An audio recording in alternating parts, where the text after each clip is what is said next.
Señora Presidenta, es una pena que la discusión de la reforma laboral la impulse este gobierno.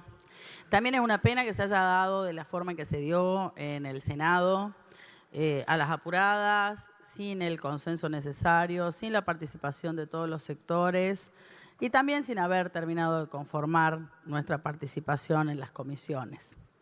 Es una pena además que el peronismo, que tiene y tuvo al trabajador como columna vertebral de nuestro movimiento, no haya podido, en los años que gobernó, en nuestro último gobierno, y en eso es imposible negar la responsabilidad, no haya podido estar a la altura de las circunstancias y ser el promotor de una verdadera reforma laboral que tenga al trabajador en el centro de la escena.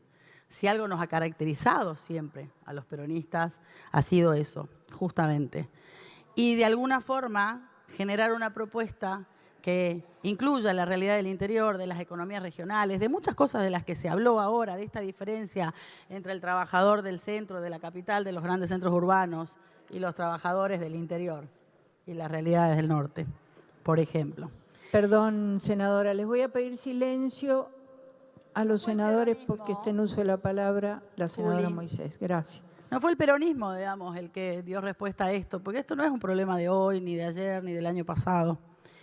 Y el peronismo siempre se caracterizó por comprender las transformaciones sociales antes que el resto de las fuerzas políticas.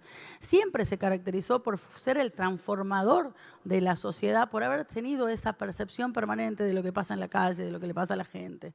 El peronismo siempre tuvo el espíritu movimentista de entender la puja de intereses de una sociedad, tratar de traducirlos, de sintetizarlos y de construir propuestas superadoras. Por eso siempre tuvimos la voluntad popular de las grandes mayorías de nuestro lado. Pero bueno, lamentablemente el peronismo se fue reduciendo a un debate de cúpulas, a una cuestión cerrada, y ha perdido el vínculo, en este caso solamente para focalizarme en el tema del día, con el trabajador real. Con ese laburante que aún estando en blanco recibe un sueldo miserable, hoy con Milei mucho peor, por supuesto, o con el que no puede tener un trabajo en blanco y se queda en la informalidad, o con quienes de repente encuentran, invierten las familias en capacitarse en determinados temas y no hemos sido capaces de mostrar el rumbo en lo que es la formación técnica y universitaria, en las nuevas carreras, que son las que realmente tienen trabajo. Y todavía sostenemos, y ahora en esta reforma también, esta farsa de seguir hablando sobre los trabajos tradicionales sin abrir la puerta siquiera a que en esta reforma, por lo menos, se empiece a construir las propuestas para las nuevas fuentes laborales que el mundo necesita. Entonces, digo, no podemos negar ni la realidad del peronismo ni la realidad de nuestra gente, ¿sí? Porque con la negación no vamos a ningún lado. Y hace años que sabemos que este sistema laboral, porque un poco lo dijeron, digamos, es verdad, ha quedado obsoleto en un montón de cosas. Entonces, creo que estamos fuera del modelo clásico y no hemos podido construir esa propuesta. Entonces, esa autocrítica del peronismo, la verdad es que yo no quiero negarla, por más que otros quieran mirar para otro lado. Porque lo peor que podemos hacer es negar la realidad. Por negar la realidad hemos perdido demasiado. La gente ha perdido demasiado, además de haber perdido elecciones, ¿no? Entonces, en la medida que no seamos capaces, y ahora en este debate, es verdad, al no conformar las comisiones y al no poder tener nuestro propio dictamen, este interbloque no ha tenido una propuesta superadora en el debate, que realmente sea moderna, sea integral, sea profundamente justicialista. Bueno, lamentablemente fue un error, ¿sí? Pero acá estamos, en este Senado debatiendo. Yo voy a traer un poco la realidad de Jujuy, ¿sí? Porque la precarización laboral en Jujuy ronda la mitad de la población económicamente activa. El Estado provincial y municipal paga aproximadamente el 73% de los salarios en negro o irregularmente. El Estado paga los salarios regularmente. Nosotros lo sabíamos en el 2020 porque cuando nuestro gobierno, que sí hizo algunas cosas bien, largó el IFE sostuvo la actividad, el trabajo y la vida del 47% de la población económicamente activa en Jujuy. Pero también nos marcó la alerta de que el 47% de la población económicamente activa estaba recibiendo los ingresos mínimos. ¿Por qué? porque el IFE lo recibían los que ganan, los informales, los que no tenían trabajo, los que tenían los planes sociales, los que tenían los subsidios. Entonces, también nos marcó una realidad. Pudimos dar una política positiva, proactiva, y el peronismo tiene esa capacidad, pero no pudimos entender el diagnóstico de lo que le estaba pasando a nuestra gente. O el repro, que fue lo que sostuvo a las empresas, grandes, pequeñas, medianas, en aquel momento de crisis. Pero ahí también con el repro nos descubrimos que los comerciantes, los feriantes, las pymes, los que trabajan en el turismo comunitario, y la gente no quería estar en blanco, porque si la gente estaba en blanco no recibía los beneficios sociales. Y los empresarios tampoco querían ponerlo en blanco. ¿Por qué? Por la industria del juicio laboral, porque en eso sí hay que trabajar.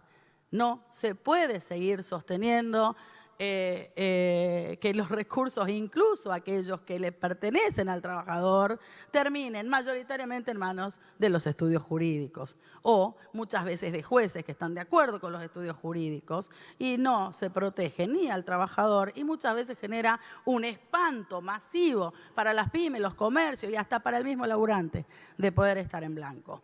Entonces, esta es la realidad más, menos, muchísimo más grave, la de los jujeños, ¿no?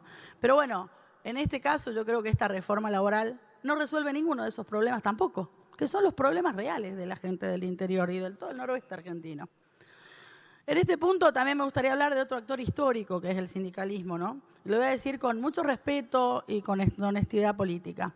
El modelo sindical argentino fue y es una gran herramienta de transformación social, de construcción de derechos colectivos, de sostenimiento de nuestro sistema democrático muchas veces, de contención de la conflictividad social, de ordenador de los intereses de los trabajadores. Y reivindico ese modelo sindical porque forma parte también de nuestra columna vertebral como peronista. Pero también es cierto que el mundo del trabajo cambió. También es verdad que cambió muy rápidamente y las estructuras sindicales no se modernizaron. También es real esa crisis de representación que tienen los dirigentes sindicales con sus propios laburantes, con sus propios afiliados, con sus propios trabajadores. Entonces, creo que tiene que haber una reconsideración de ese modelo sindical argentino, porque estoy segura que los sindicatos son herramientas de transformación.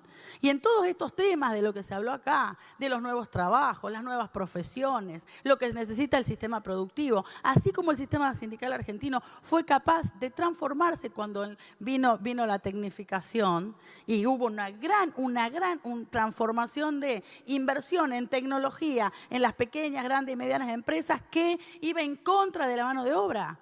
O sea, yo estoy rodeada de ingenios a la vuelta de mi ciudad. Y llegaron las máquinas, y llegaron las inversiones, y llegó el ciclo verde, y llegó todo lo que modificó la forma de producir azúcar en este país, y claramente se perdieron puestos de trabajo. Sin embargo, fueron los sindicatos los que de alguna manera lograron reconvertir eso, transformando esa capacidad laboral en servicios, transformando esa gente que quedaba afuera en cooperativas, en servicios para el propio sistema, ¿sí? Entonces, ¿por qué? Porque con tantas máquinas que necesitaban otros tipos de laburos, ¿sí? Capaz que se dejó el cañero, como decía acá el compañero Soria, que en el medio de los cañaverales hasta chicos trabajaban. Entonces, fue el sindicalismo el que sacó a los chicos de los surcos. Fue el sindicalismo el que construyó los derechos de esas familias donde se normalizaba que los chicos trabajen. Entonces, de ninguna manera podemos pensar que hoy, y lo dicen en la tele como si nada pasara, una criatura pudiera trabajar. Porque podemos pensar en un montón de reformas laborales, pero no podemos pensar en lo inhumano que puede ser no solamente dejar sin trabajo a los argentinos y argentinas, sino retrotraernos a una realidad donde, como si toda la construcción de derechos que existió en la Argentina y en la que fuimos ejemplo en Latinoamérica, inclusive con nuestro modelo sindical, ¿sí?, quede todo para atrás y se destruya